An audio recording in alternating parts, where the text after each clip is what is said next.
자, 369 친구들 안녕하세요. 네, 오늘은 선생님이 판서 수업을 하기보다는 여러분 교과서로 같이 좀 지도나 그림 같은 걸 보고 좀 수업을 진행하려고 오늘은 이렇게 교과서를 펼쳐놓고 같이 살펴보는 수업을 하도록 하겠습니다.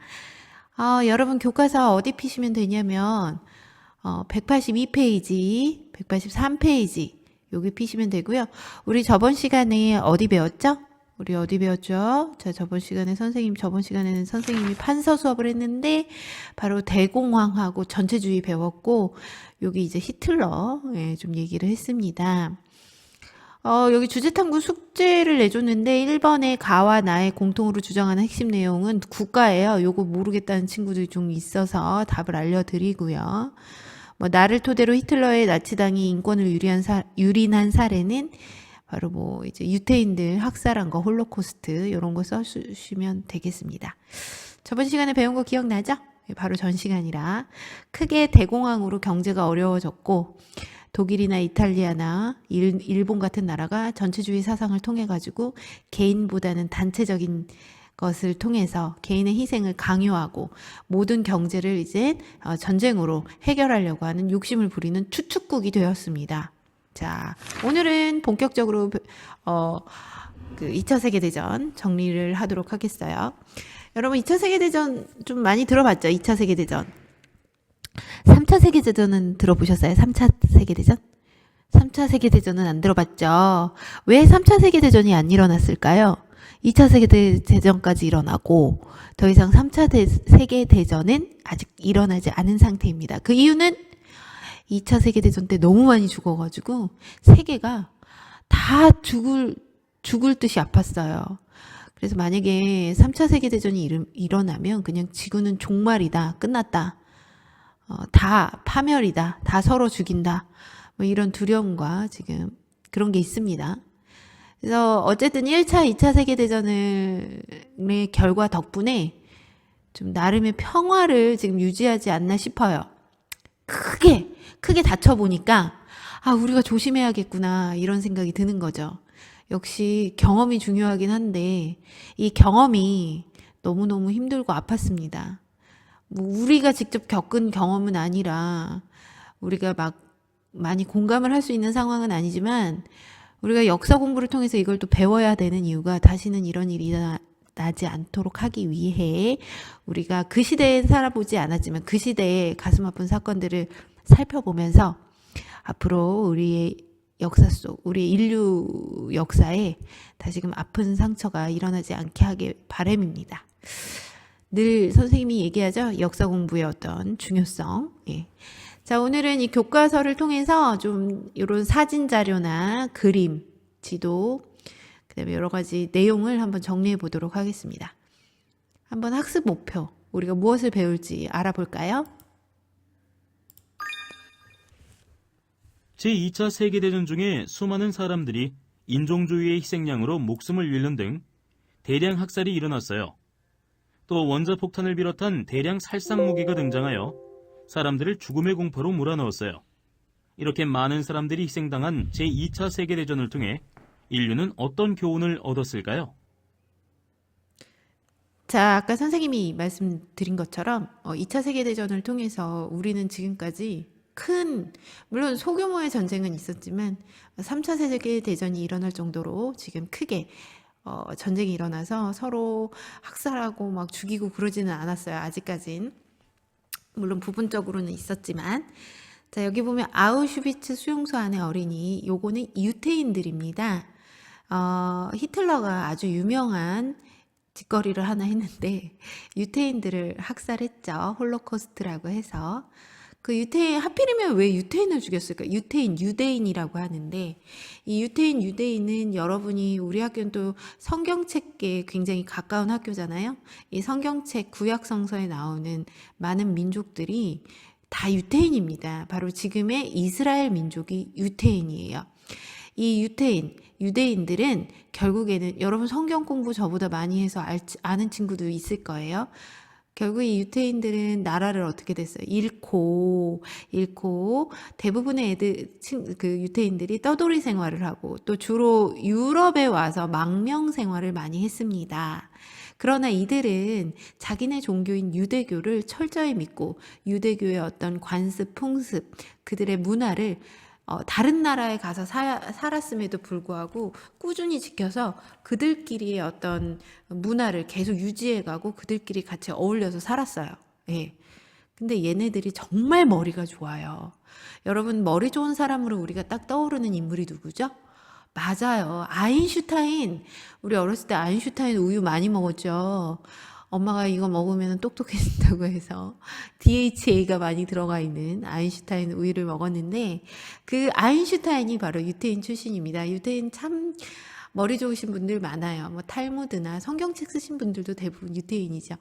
자, 그래서 이 유태인이 유럽에서 살면서 돈을 잘 법니다. 얄미울 정도로요. 예. 머리가 좋아가지고 돈을 정말 잘 버는데 성실하기까지도 하고요. 여러분 혹시 세계 최초의 은행, 미국에서 이제 시작된 이 은행 문화가 바로 이 유태인들이 만들어줬다고 합니다. 유태인어로 책상이 방코라고 하는데, 책상을 방코라고 하는데, 그 방코라는 단어가 얼핏 보면 뱅크랑 좀 비슷하지 않습니까?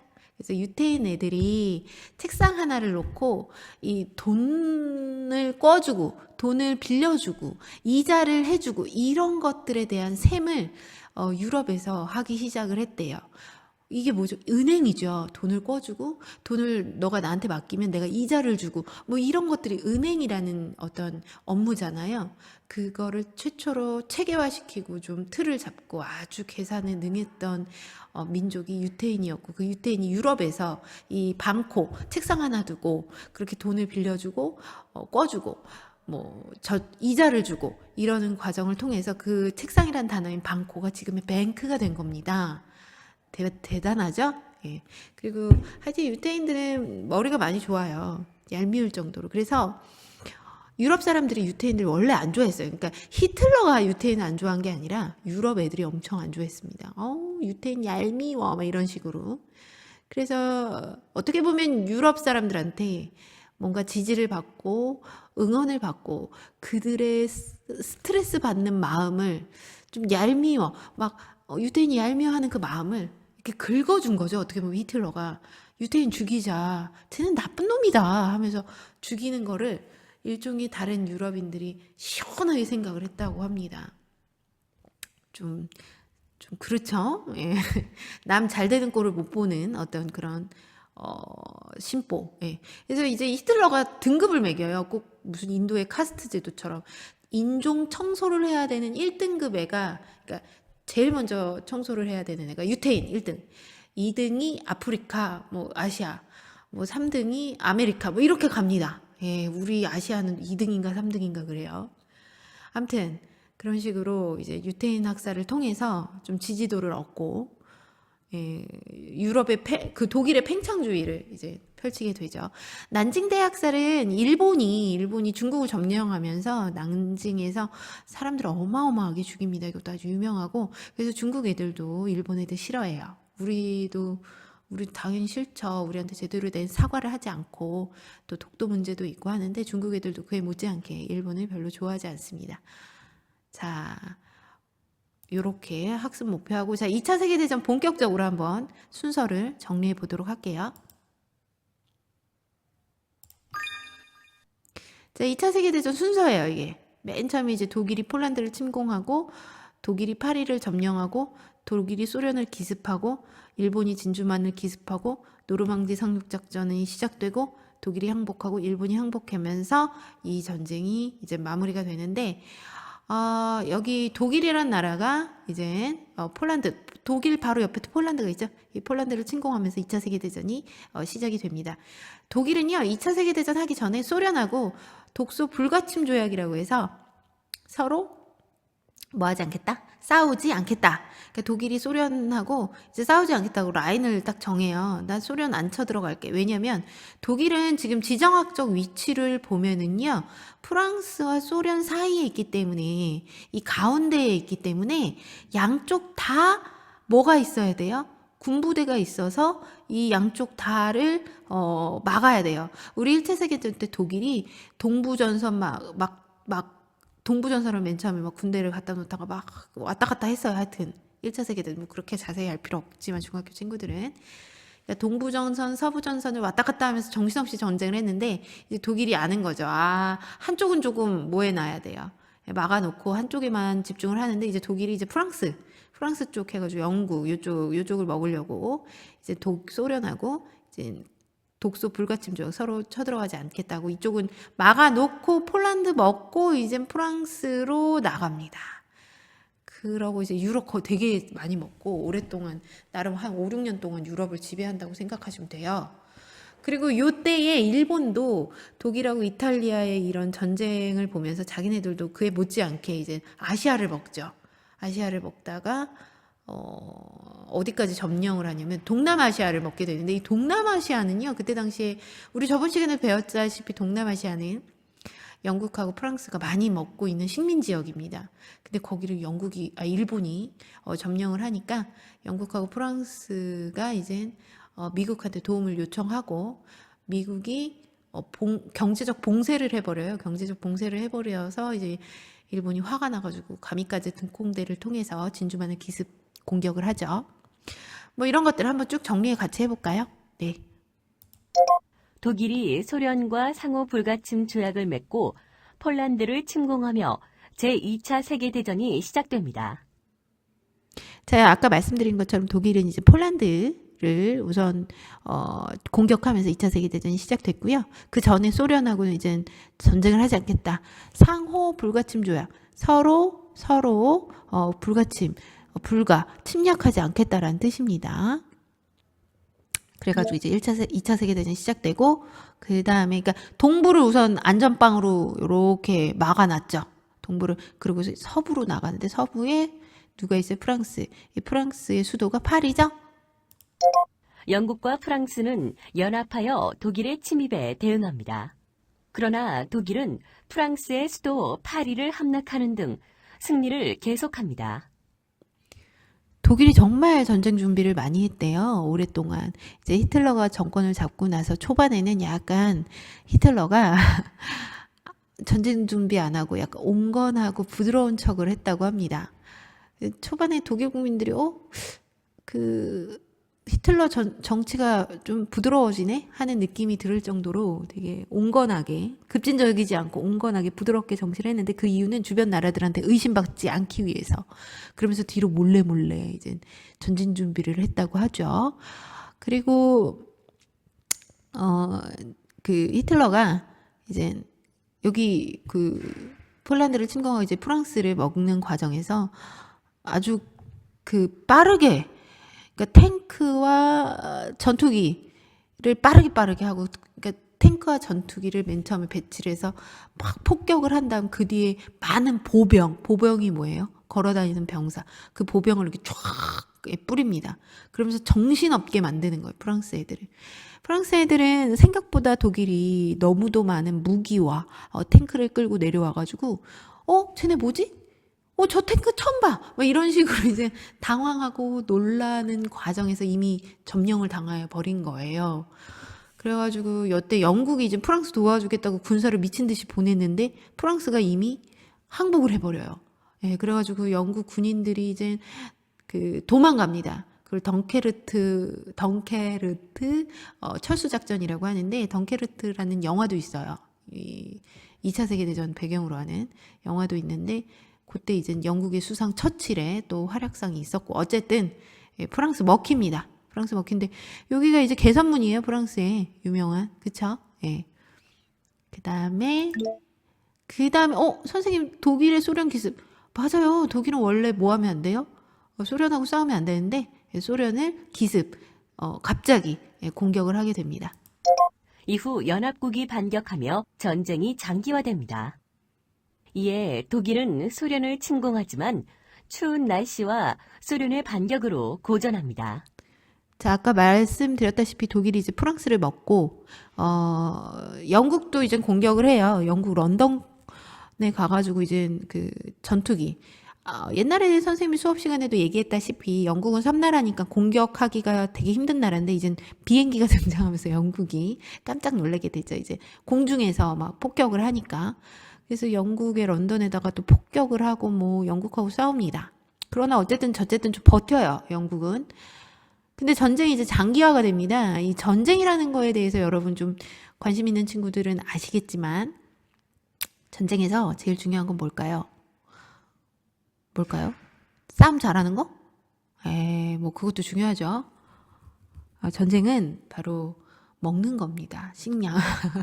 여러분 학교에 왜 오나죠? 왜 오나요? 먹으러 오죠? 예. 우리 먹는 게 중요하잖아요. 예. 사람이 먹을 게 없고 배고프면 예민해지고 짜증을 부려요. 그래서 먹을 거 좀 사주면 사람이 갑자기 온유해지고 착해지죠. 아무튼 그 전쟁이 조금 길게 장기화가 되면서 독일이 이제 먹을 거나 특히 이제 석유 같은 게 부족해지면서 이 소련의 곡창 지역이 이제 쌀 같은, 밀 같은 거 많이 생산되는 곡창 지역 플러스 소련에 또 석유도 있어요. 예. 그런 거 이제 캐가려고. 독소 불가침 조약이 있었잖아요. 예. 서로, 침략하지 않겠다는 그 조약을 깨고 소련을, 침공합니다. 먹을 것 때문에. 역시 먹을 게 중요해요. 먹을 거랑 자원 때문에 침공을 하는데, 소련이 또 깜짝 놀라죠. 소련 상태가 안 좋잖아요. 공산주의, 사회주의 때문에 경제력도 많이 낙후되어 있고. 그래서 밀리는데, 역시 소련, 하늘의 축복을 받습니다. 눈이 내려요. 즉, 동장군. 엄청난 추위가 몰아쳐 옵니다. 그래서, 히틀러가 결국에는 독일이 다시, 고전을 하게 되죠. 그닥 성공을 못하게 돼요. 소련을 정복하고 장악하는 걸 성공을 못하게 돼요. 옛날에 여러분 나폴레옹 배웠어요? 나폴레옹. 나랑 배웠잖아요. 기억 안 나요? 나폴레옹. 나폴레옹 러시아 원정 갔다가 왜 실패했죠? 네, 맞아요. 추위 때문에 실패했죠? 그런 거예요. 그런 거. 이 히틀러도 추위 때문에 실패했습니다.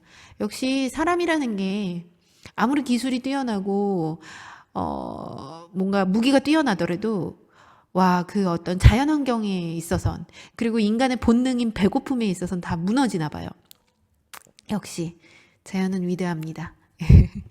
자, 다시 돌아가서 그다음에 일본으로 가볼까요? 이제 유럽은 계속 그러고 싸우고 있어요. 유럽은 계속 그러고 전쟁이 장기화되고 독일이 프랑스까지 먹었는데 이제 소련으로 갔다가 그닥 성공하지 못하고 영국은 피해를 많이 받았지만 지금 버틸 대로 버티고 있는 상황에 일본 가보도록 하겠습니다. 한편 동남아시아 침공으로 미국의 경제 제재를 받던 일본은 진주만을 기습하여 태평양 전쟁을 일으킵니다.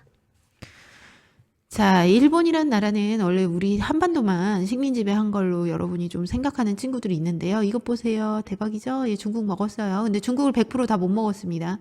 그래서 이쪽 땅에 우리 대한민국 임시정부가 이렇게 도망가기도 해요. 일본이 중국까지 먹게 되면서 대한민국 임시정부가 충칭으로까지 도망가게 되는데, 자, 바로 요 표시된 일본군 전선이 바로 일본의 어떤 그 식민 지배 하에 있었던 지역들입니다.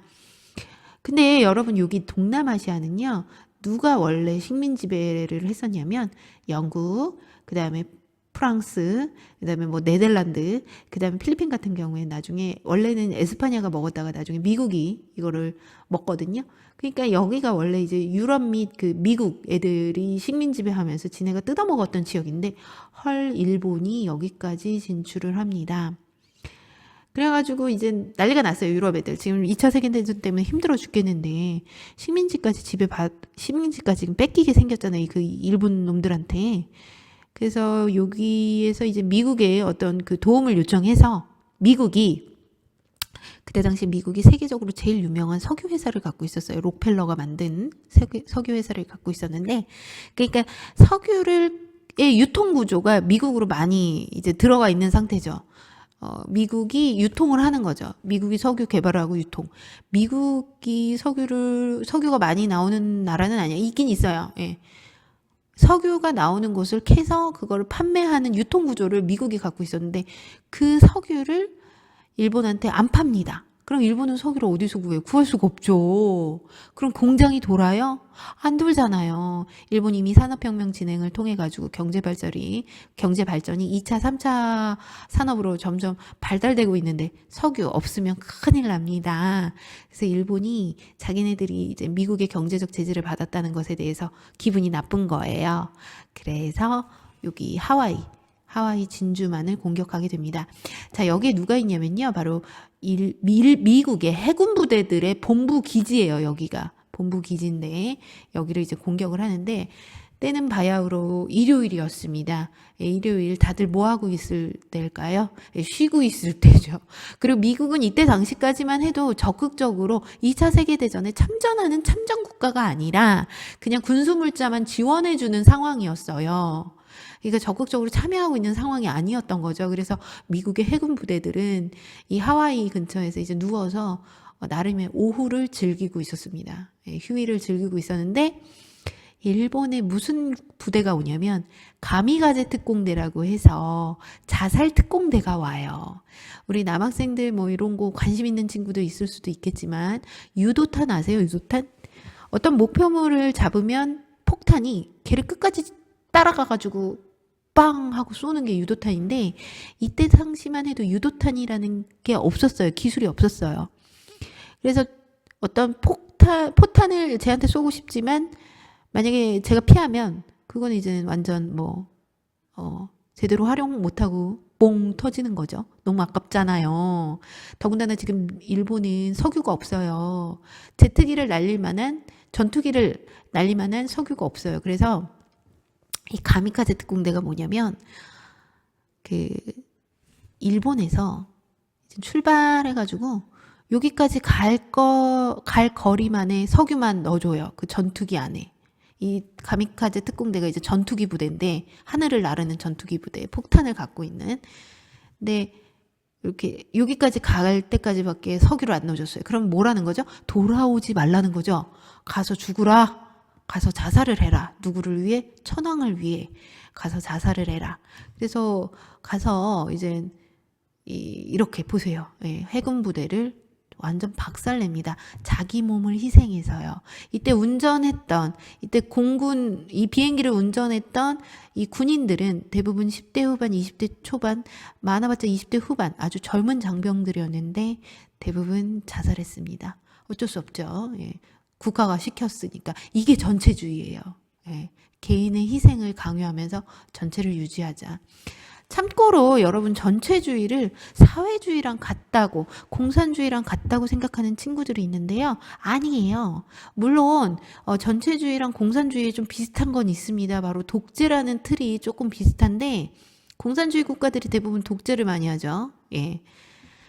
근데 동산주의랑 사회주의가 같은 맥락인데 어쨌든 이 전체주의는 공산당, 사회당 애들을 되게 싫어해서 많이 죽였어요.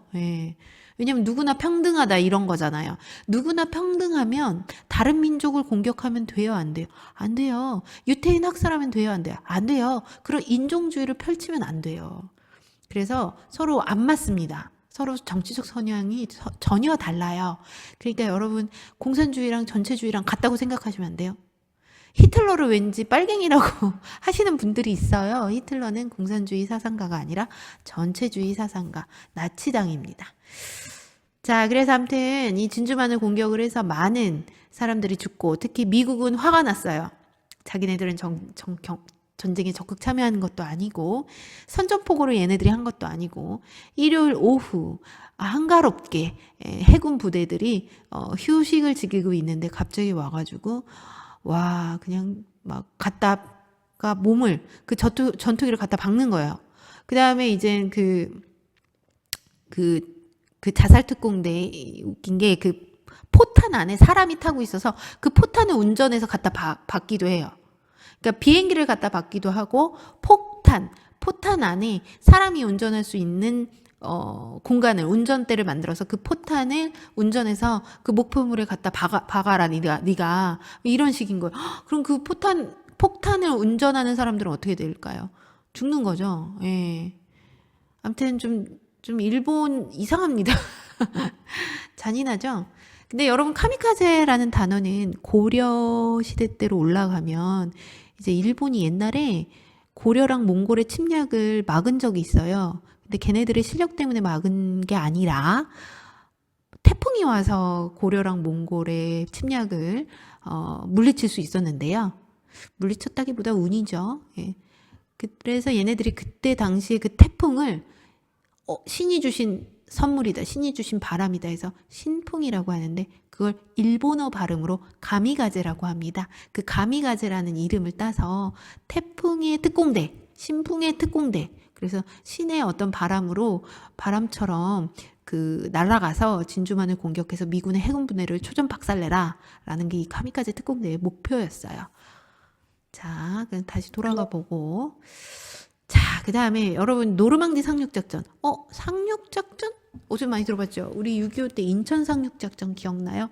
맞아요. 인천 상륙작전 전엔 노르망디 상륙작전이 있었습니다. 이 노르망디 상륙작전은 인천 상륙작전의 모델이에요. 예, 마이가다 장군이 이거를 보고선 이제 인천 상륙작전을 좀 더 구체화 계획할 수 있었죠. 연합국은 노르망디 상륙작전을 실시하였습니다. 이 작전으로 파리가 해방되었습니다. 자, 노르망디가 어디냐면 이쪽이 프랑스 해안가예요. 여기에 이제 어마어마한, 요때부터 이제 미국이 참전하게 됩니다. 어마어마한 군부대와 함선, 탱크가 미친 듯이 옵니다. 예. 지금 약간 독일이 지쳐 있는 상태예요. 왜냐면 소련을 제대로 정복하지 못하고 추위 때문에 보돌보돌 떨었다고 했죠. 그런 상태에서 이제 생각 외로 갑자기 뜬금없이 노르망디라는 그 해안가에 미친 듯이 뭐가 들어와요? 이런 연합국의 그 군함, 뭐 여기 포탄, 뭐 이런 것들이 이제 들어옵니다. 그게 노르망디 상륙작전이고요. 노르망디 상륙작전으로 이제 전세는 추축국이 아니라 연합국. 그러니까 초반에는 독일 및 이탈리아, 그 추축국이 조금 파워가 셌는데, 이제 요 노르망디 상륙작전을 통해서 프랑스가 해방되고, 이제 연합국이 승세를 잡기 시작합니다. 자, 그래서 결국엔 독일이 전세가 불리해진 독일은 결국 1945년 5월 연합국에 항복합니다. 자, 결국엔 독일이 이젠 항복을 하게 되죠. 독일이 항복을 하게 되고, 그리고 돌아가 볼까요? 예. 그리고 일본도 태평양 전선에서는 일본이 저항을 계속하였습니다. 하지만 미국이 원자폭탄을 투하하며 1945년 8월 무조건 항복을 합니다. 자, 이 원자폭탄 얘기는 우리 광복할 때, 우리나라 광복할 때 좀 얘기를 했던 것 같아요. 많은 친구들이 알고 있는 얘기고요. 나가사키, 히로시마가 약간 공업지대였어요. 공장이 많은 공업지대였는데, 여기서 이제 폭탄 2개를 던져서 일본이 이제 무조건 항복을 하게 됩니다. 정말 많은 사람들이 죽었고요. 죽지 않은 사람들은 원자력에 피복이 돼서 본인 몸이 암에 걸려서 죽거나, 아니면 본인 몸은 괜찮지만 유전자가 변형이 돼서 2세가 장애인으로 태어나는 경우가 많았다고 하니, 물론 일본의 많은 잘못 때문에 한편으로 우리 이런 말 하죠. 쟤네 원자폭탄 맞아서 고소하다 이런 생각을 하지만 일본의 많은 민간인들이, 군인이 아닌 정치가가 아닌 민간인들이 이제 많이 학살당했다고 볼 수 있습니다. 이 원자폭탄은 미국에서 원래는 이제 유럽에 살고 있던 아인슈타인이 스위스에서 공부를 하고 있다가 미국으로 망명을 해요. 유럽 사회 안에서 유태인의 분위기가 좋지 않아가지고 이제 아인슈타인이 미국으로 망명을 해서 그 미국에서 만들어낸 어떤 과학 이론으로 만들어낸 게 이제 원자폭탄이죠. 돌아갈게요. 자, 이렇게 해서 2차 세계대전 순서 정리해 주시기 바랍니다. 자, 그 다음에 우리 요 1945년 8월 6일 히로시마는 한번 여러분 읽어보시고, 가볍게 읽어보시고, 그 다음에 여기 한번 볼까요?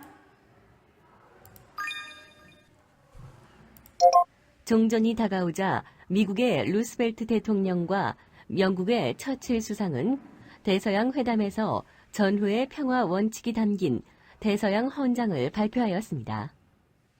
전쟁이 끝난 뒤 대서양 헌장의 정신에 따라 국제연합이 창설되었습니다. 자, 여러분, 국제연합, 유엔입니다. 우리 그 전에는 국제연맹으로 배웠던 그 국제연맹이 의미가 있어요, 없어요? 결국엔 몇 차 대전이 일어났어요. 맞아요. 2차 세계대전이 일어났어요. 1차 세계대전 끝나고 우리 사이좋게 지내자라고 하는 미명 아래에 국제연맹이 만들어졌지만 의미가 없게 됐습니다. 그래서 대서양 헌장으로 바로 국제연합이 만들어집니다. 국제연맹의 실패를 거울 삼아 세계 평화와 전쟁 방지를 위한 국제기구인 국제연합이 탄생하였습니다. 이전과는 달리 군사력을 동원하여 분쟁을 억제할 수 있어서 강력한 평화기구의 역할을 하였습니다. 자, 이 군사력을 동원했다는 거의 포인트, 아주 키포인트인데 국제연맹은 군사적인 제재가 없고 경제적 제재만 있었고요. 군사적 제재는 국제연합은 있습니다. 만약에 어떤 나라가 너무 나쁜 짓을 한다, 그럼 국제연합에 속한 국가들끼리 서로 협의해서 각 나라의 군인들을 착출해서 나쁜 짓 하는 나라한테 군대를 보내가지고 싸우지 말라고 말릴 수 있는 거죠. 그러니까 아무래도 조금 더 파워가 센 국제 세계 평화기구의 역할을 지금까지도 하고 있습니다. 그 다음에 여러분 카이로 회담, 얄타 회담, 포츠담 회담은 옛날에 한국사 할 때도 했었는데 기억나세요? 다시 한번 정리해 볼게요. 전후 문제 처리를 위해 1943년에는 카이로에서 1945년에는 얄타와 포츠담에서 회담이 열렸습니다. 그중 카이로 회담과 포츠담 회담은 우리나라의 독립 문제에 대해 논의하였습니다. 자, 우리 여기 카이로 회담하고 포츠담 회담 때 우리나라의 독립에 대해서 확인했다. 우리나라의 독립을 보장해주겠다. 이런 내용이 있었다는 거 한국사에서도 배웠습니다.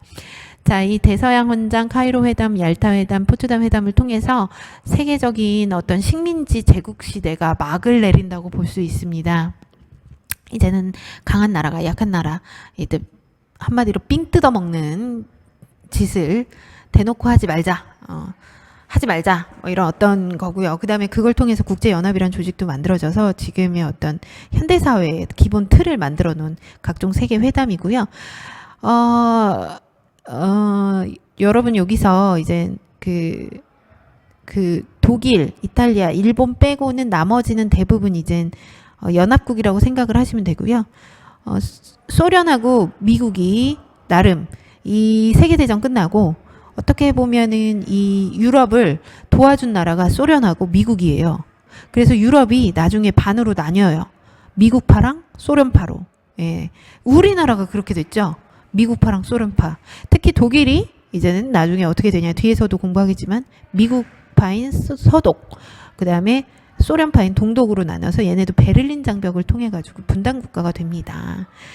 2차 세계대전 끝나고는 이제 세계시대를 냉전시대라고 하는데 그거는 어차피 여러분들이 알고 계시고 또 제가 자세히 수업을 할 건데 그거 다음 시간에 좀 정리를 할 거고요. 여기 보시면 일본은 중일전쟁 중 난징 대학살을 자행하고 731 부대 뭔지 아세요? 그 731 부대가 만주 쪽에 있는 생체 실험 부대인데 우리나라 특히 윤동주 시인 아세요? 윤동주 시인이 여기 731 부대에 끌려가가지고 각종 생체 실험을 당하시다가 돌아가셨습니다. 독립운동을 했던 사람들 잡아다가 시체를 죽이기 전에 여러 가지 약물을 투여해가지고 그 생쥐 아죠, 생쥐. 우리 왜 약물 뭐 검사할 때 맨 처음에 이 약이 잘 맞나 안 맞나 효과가 있나 없나 할 때 생쥐에다가 처음으로 해요. 근데 대놓고 일본 애들은 이제 누구한테 하는 거예요? 사람한테 하는 거죠. 좀 더 정확하니까. 근데 그 사람이 대부분 우리나라의 불쌍한 사람들, 독립운동한 사람들 아니면 진짜 그냥 끌려온 사람들, 그런 사람들을 생체 실험을 했다고 합니다. 정말 잔인한 얘기가 많아요. 뭐 정말 사람이 얼면 사람이 얼다가 녹으면 다시 그 세포가 살아나나 뭐 그런 상상 해보잖아요, 여러분. 왜냐면 냉동실에 넣어놨던 음식을 다시 녹여서 먹으면 괜찮잖아요. 그런 것처럼 사람도 혹시 그런가? 이런 실험을 사람한테 했대요. 사람의 팔을 잘라서 얼린 다음 다시 녹여서 팔을 붙여 그렇게 해봤대요. 그 말이 돼요? 아, 정말 잔인합니다. 또 뭐 태아, 임신한 여자 배도 갈라서 태아의 뭐 상태, 상태를 알아본다는 등 정말 입에 담을 수 없는 일을 많이 한 생체 실험 부대 731 부대입니다. 덕분에 일본은요, 의학이 발달했어요. 너무 열받죠? 예. 그거는 이제 여러분 학교 오시면 또 재밌는 이야기 있으면 제가 또 해드릴게요. 저는 이 731 부대 얘기 조금 해드리고 싶었고요. 그 다음에 요거 한번 볼까요? 여기 아우슈비츠 수용소 안에 어린이 나오는데, 여러분 혹시 안내일기 읽어보셨나요? 안네 프랑크의 안내일기? 자, 안내일기가 바로 이 유태인들의 학살에 대한 이야기를 바로 소녀의 감성으로, 소녀의 입장으로 쓴 내용입니다. 그것도 한번 같이 읽어보시면 요때의 감정을 우리가 같이 공감할 수 있지 않을까 싶어요. 지금 이 주제 탐구 같이 해보려고요. 같이 해보겠습니다. 제2차 세계대전 중 곳곳에서 대량 학살과 인권 유린이 일어났습니다.